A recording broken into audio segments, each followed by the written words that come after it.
Achashverosh is planning for his party, and Haman and Mordechai both get involved. Haman tells him, don't force people to get drunk at your party.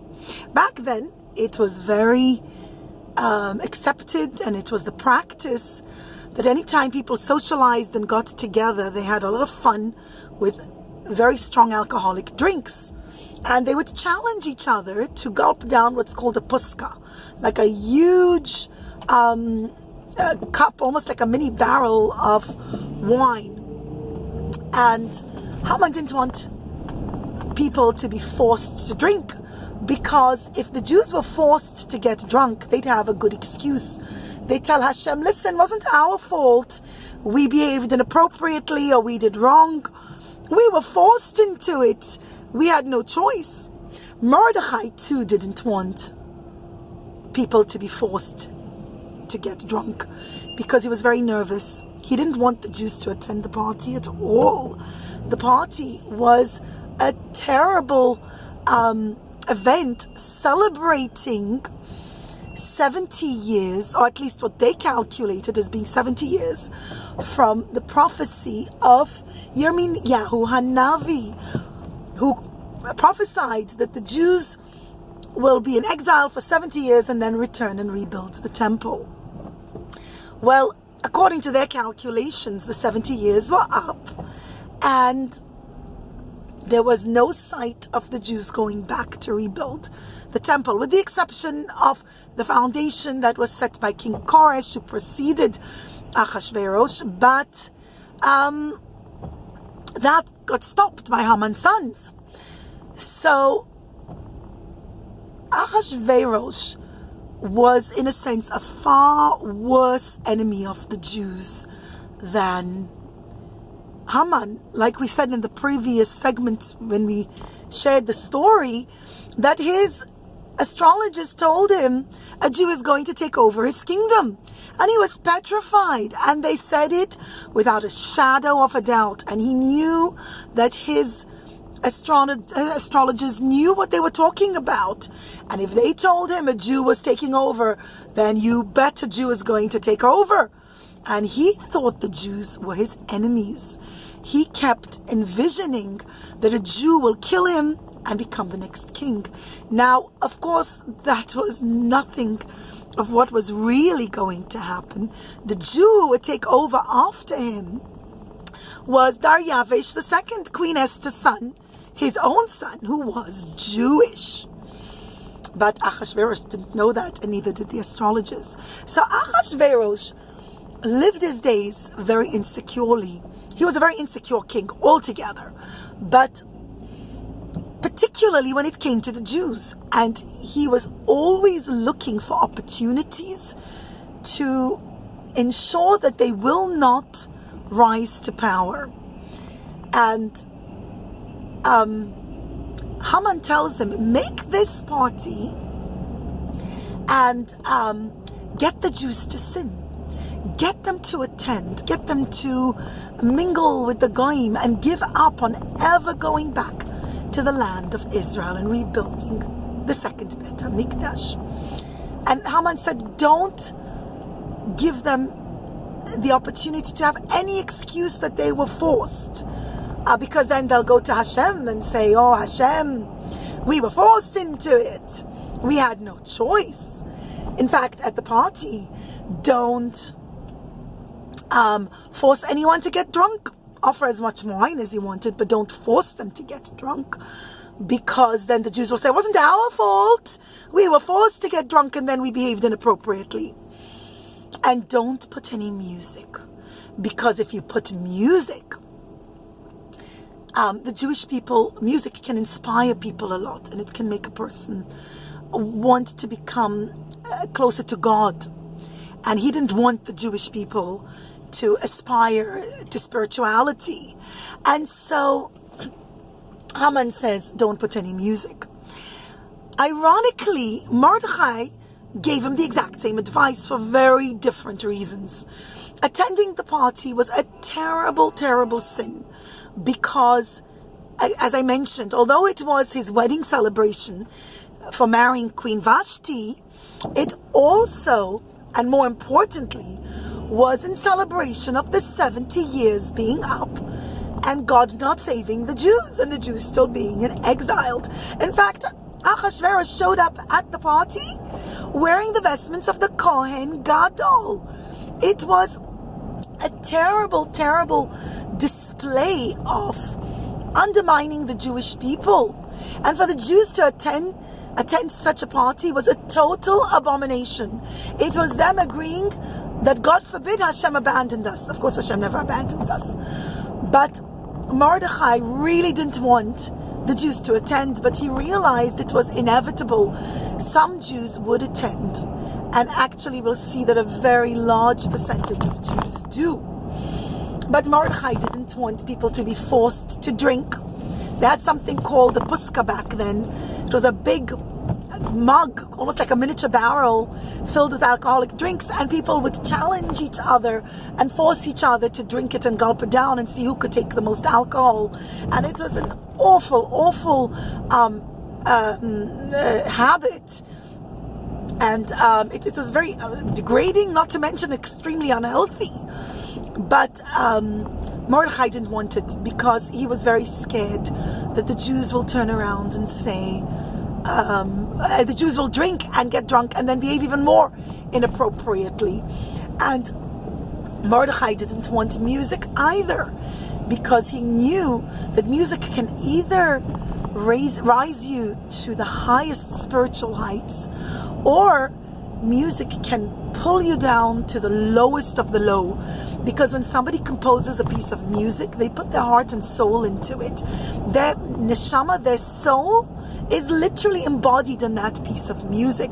That's why, as from Jews, we're careful as to what music we listen to, because let's say because we know that the person who wrote it, even if he's not saying the words, the spirit and the feeling and the mood of that person can get portrayed and rubbed off on the person listening to that music. So if someone, God forbid, is very depressed or has harmful thoughts to himself or to others and composes a piece of music, or is very angry because someone disappointed them, those feelings can get portrayed through the music. So we're careful, since music can be metamtem the neshama. And Mordechai did not want music at the party. So it's ironic that Haman and Mordechai, who were involved in advising and petitioned the king how the party should proceed, both asked for the exact same things.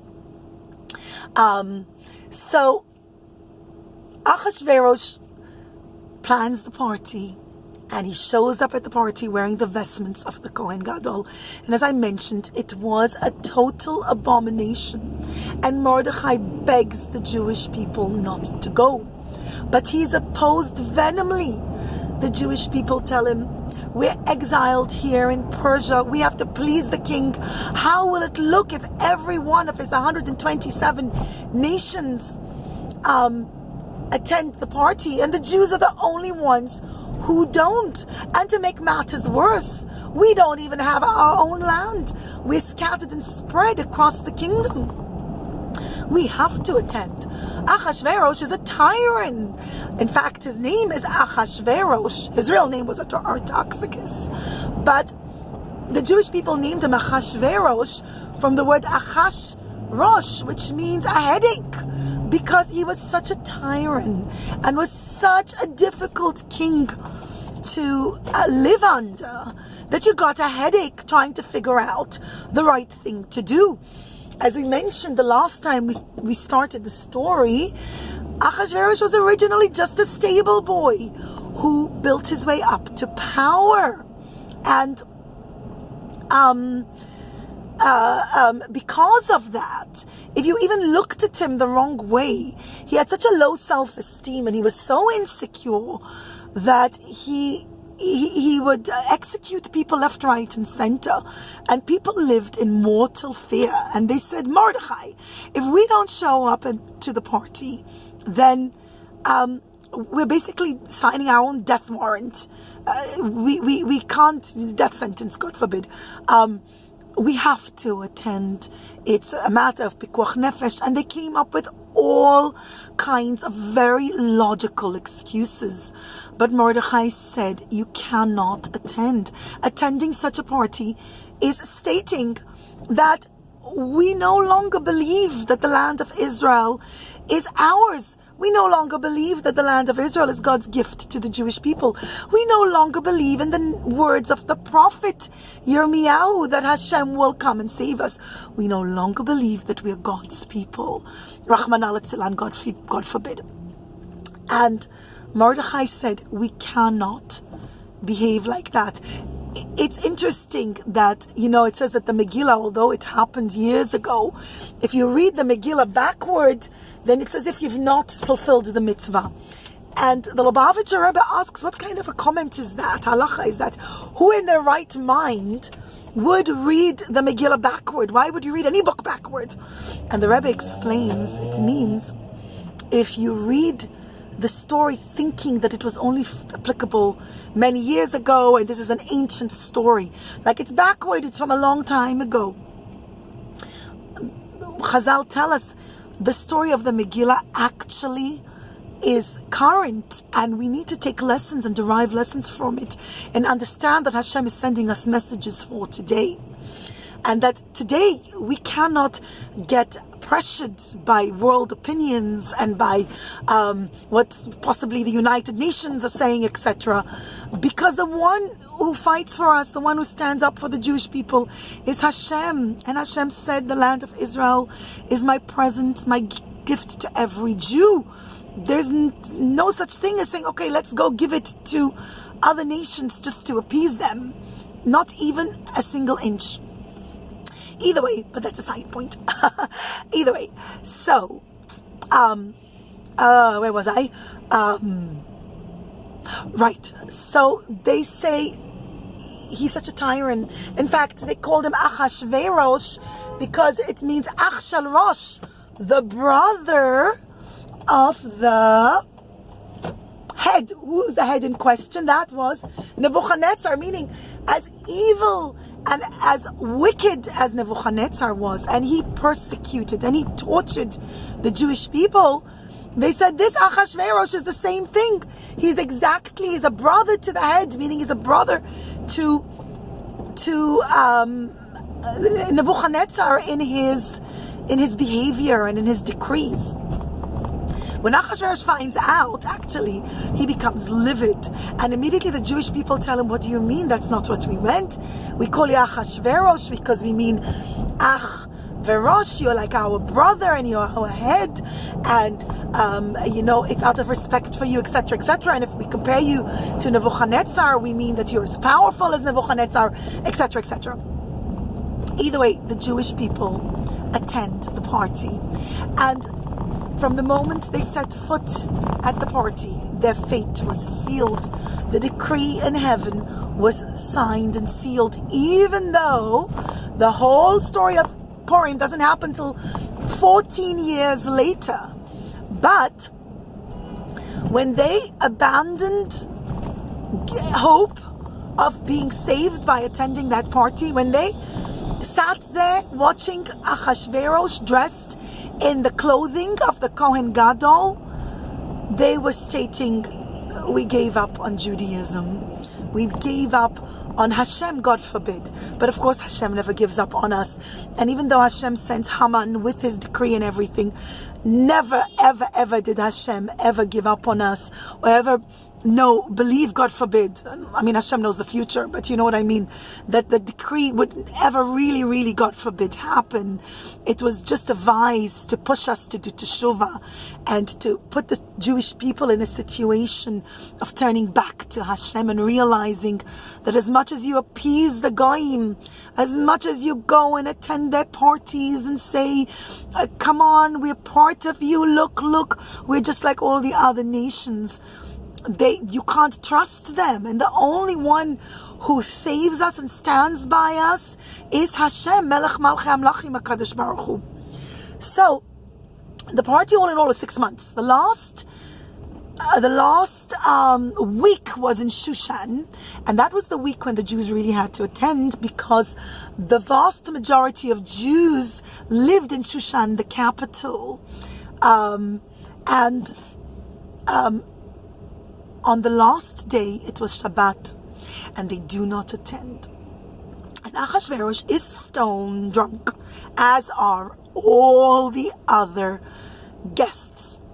You see, Achashverosh was so rich that literally wine flowed like water. By the way, I need to interject one more thing, that when the Jewish people went to the party, they felt it's not so bad. You know why? Believe it or not, Achashverosh made sure that he had Jewish chefs for the Jews and kosher food, although there was also non-kosher food, and I hope that none of the Jews ate the non-kosher food, but maybe some did, I don't know. But it wasn't the problem that they're eating the non-kosher food. He offered them kosher food. It wasn't even the yain nesech, the wine of goyim, because the Jewish people used to pay taxes by providing the king with barrels of wine. It's funny that way back in history, Jews were always winemakers. I guess because we need wine for kiddush, for chagim, for havdalah, for our celebrations.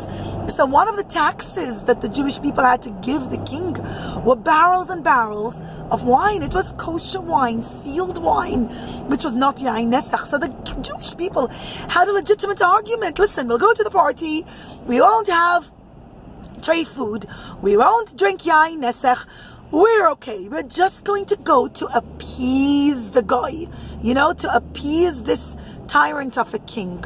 But again, it was wrong, and it was wrong in its essence, because you can't go against the Torah leaders. They're the visionaries. They're the ones who dat Torah. They're the ones who know what Hashem wants. And if they get up and state and say, you cannot do X, Y, and Z, then as Jewish people, we need to know that that's the right thing to do. That's the way Hashem, so to speak, communicates with the Jewish people through our tzaddikim and through our Torah leaders. And so, on the seventh day, why are they so drunk? Because Achashverosh was so rich, and you could order as much wine as you wanted. Now here was the temptation. When you finished with a glass of wine, and they were ornate, beautiful dishes, you got to keep that cup. It was like it was disposable. You didn't give it back to the waiter, you took it back home. So the more you drank, the more dishes you got to take home. You could literally replenish your entire kitchen just by drinking a lot of wine and just by eating lots of food. The people are stone drunk. The people are from far-flung nations, from Mehodu Vat Kush, from India till Ethiopia, 127 countries. And the people vary in culture, in belief, in customs.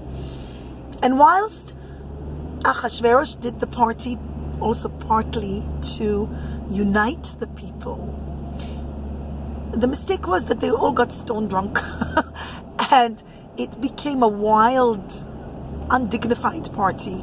And when people are drunk, the real essence emerges.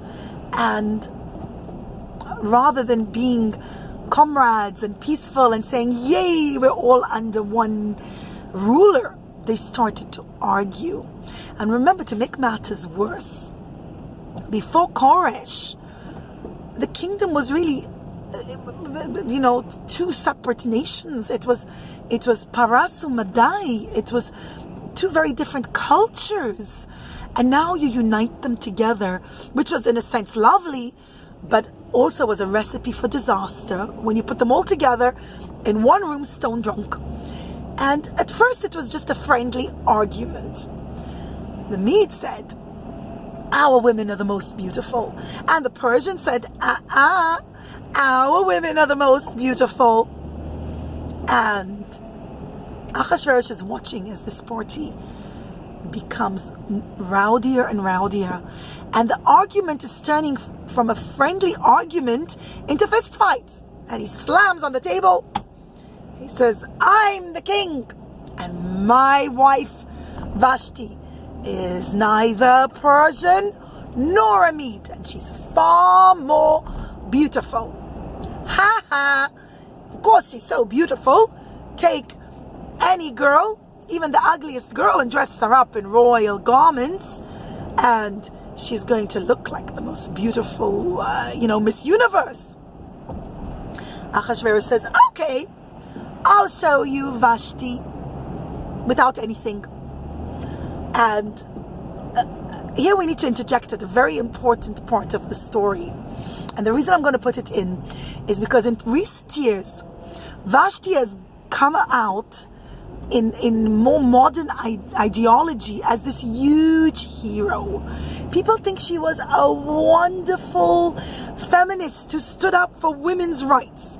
Now, we mentioned it in the last story that we recorded, but I'm going to repeat it here again.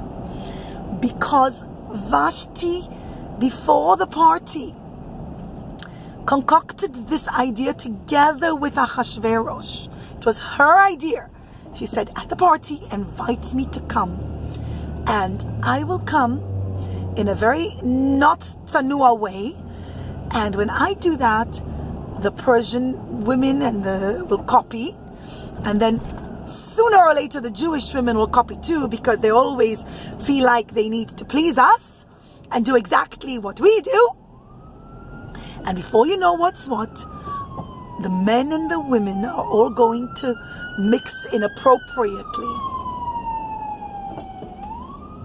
And Hashem is going to be so angry with the Jewish people that you're going to seal their fate for eternity. Just like Bilam did, right? Bilam advised Balak. He tried to curse the Jewish people. It was impossible. He couldn't succeed. Eventually he goes to Balak. He says the one thing Hashem hates is zima, is God forbid, when people are not careful with having proper nice weddings and husbands and wives being together in a nice way.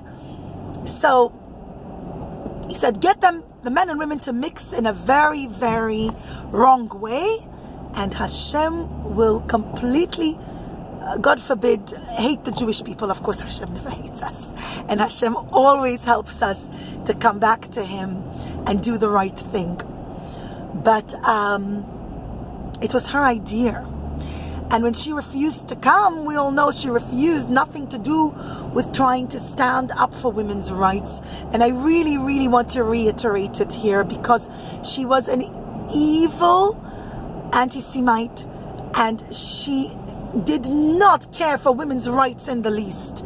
She used to shame and degrade the Jewish girls by forcing them to work without anything on, and this, sorry, not tsanua to say it, but that is what she did.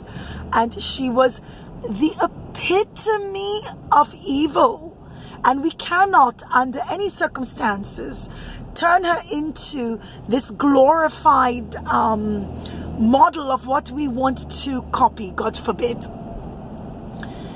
And so Achashverosh says to his servants, go tell Vashti to come and appear in my party with the crown. Basically just that. And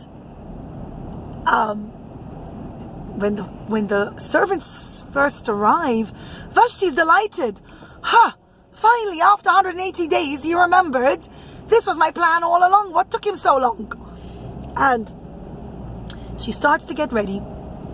And as she prepares, we all know this part inside out, she finds she's covered in pimples. Actually, it was just like a very unsightly rash. And at the back, she's got some sort of a huge polyp that looks like a bunny rabbit tail. And she is horrified. How's she going to get rid of it? And how's she going to hide it? And she doesn't know what to do. So she whispers to the servants, go tell him, whisper in his ear that I can't come, I changed my mind. And when they come and tell Achashverosh, whispering, and now everyone's waiting, the entire party, the whole banquet, everybody there is watching the king. And it's starting to shame him. And she doesn't show up. Instead, just the guards, the servants, and they're whispering something. And he says, what do you mean she can't come? Go tell her she has to come. And this goes back and forth a few times till Vashti's desperate. And in her fit of panic, she said the worst things. Had she given it a bit of thought, she would have never have said it. But the Mamlois tells us that this was her exact words. And sorry if it sounds rude, but these were the words she said. She said, go tell your stupid master that in the house of my father, King Belshazzar, he wouldn't have been good enough to clean the horses' stables. My father could drink enough wine for 1,000 men and wouldn't get drunk. King Achashverosh has just a few drinks and becomes completely crazy. I refuse to obey his insane command. Tell the king I will not come.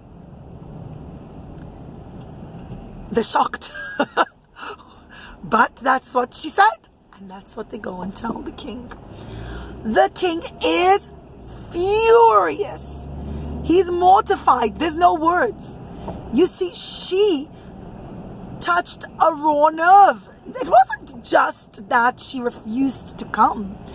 She blatantly alluded to the fact that he was a stable boy, that he wasn't fit to be king. The one thing that he tried so hard to hide. He bought his way into power, and he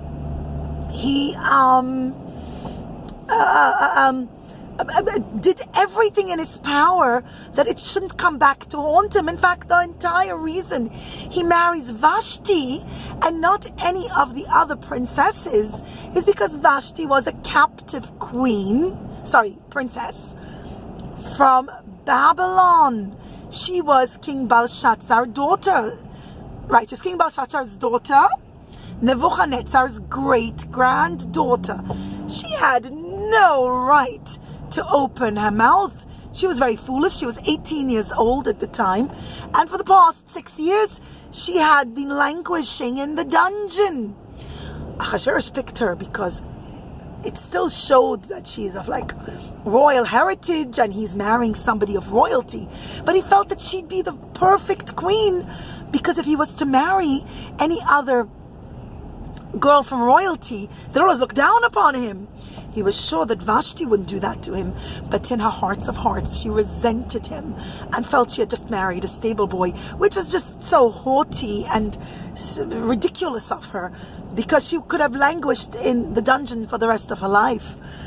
But had he not married her, Achashverosh is shocked, horrified, and he doesn't know how to respond. Next time we'll continue what happened. Thank you so much.